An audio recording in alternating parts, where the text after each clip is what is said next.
We are happy you could come along, and we are joined, as always, by Greg Engert, beer director for the neighborhood restaurant group of Food and Wine Sommelier of the Year. The group includes Where We Are, Church Key Downstairs, GBD, and DuPont Circle. And, well, Greg, how are you, first of all? I'm good. Good. How you doing? Well? And, oh, happy day. I think once before on Beer of the Week, we've had more this than one? scene. Yes, more than one beer at once. Yeah, I don't know. I just seemed right this week. It's because, so right. Well, it's interesting. Hellbender Brewing Company is our latest DC brewery to open, and they just released some new beer out on the scene in the last couple of weeks. They're located in Fort Totten in DC, right near the metro, about a 10-minute walk, which is really cool. So they launched with two different beers, so I figured I had them both on draft because we did a little event with them here at Church Key, so why not taste of both and see a couple different angles of what they're doing so far. So on our left, your right, is the Eft IPA, EFT IPA. And then on our right, your left, is the Red Line, which is in kind of an American amber ale. Okay. So, which shall we try first? Which of the two would be the correct one to try first, if there is such a thing? I don't know if there really is, but okay. I would do the IPA first, just for aroma's sake, just to try to see their aromas. Very inviting.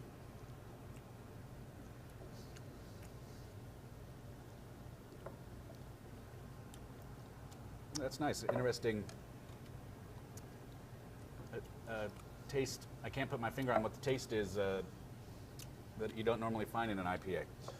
It's good. It's good. No complaint. A little bit more of a kind of a malty, sweet, almost like toasty, near kind of buttery quality that happens a little bit up front. That's nice too. Not too bad. Yeah, just kind of very nice, approachable flagship beers, I think, from Hellbender. And they're really cool guys, too. They're going to have a third beer coming out soon, which is going to be called Bare Bones Kolsch, which will be their kind of crisp, refreshing beer. But, you know, it's interesting, too. Like, these are the first offerings that these guys have ever done on a commercial system. It's Ben Evans, who used to be a microbiologist, and Patrick Mullaney, who was a congressional aide.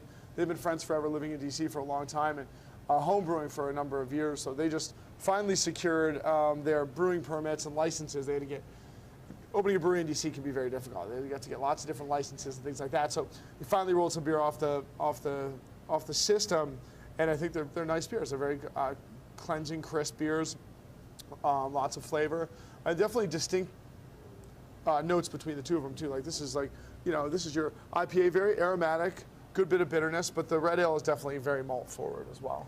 If there's one thing that will drive you to drink, it's working for a member of Congress. So I'm glad you worked for a member of Congress and then went into this line of work.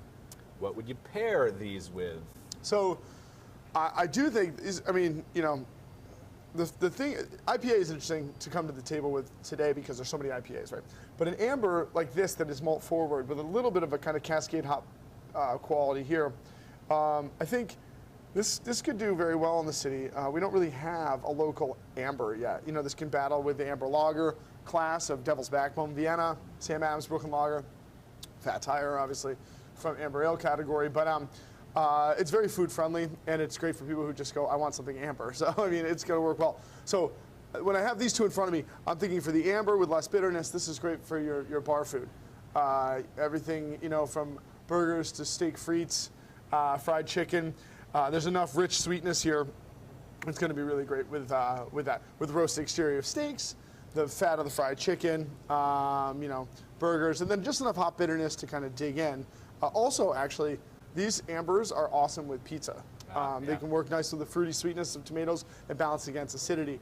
So then, if I'm going to use this as my bar food beer, my kind of like more approachable American, classic American food, I think this IPA, especially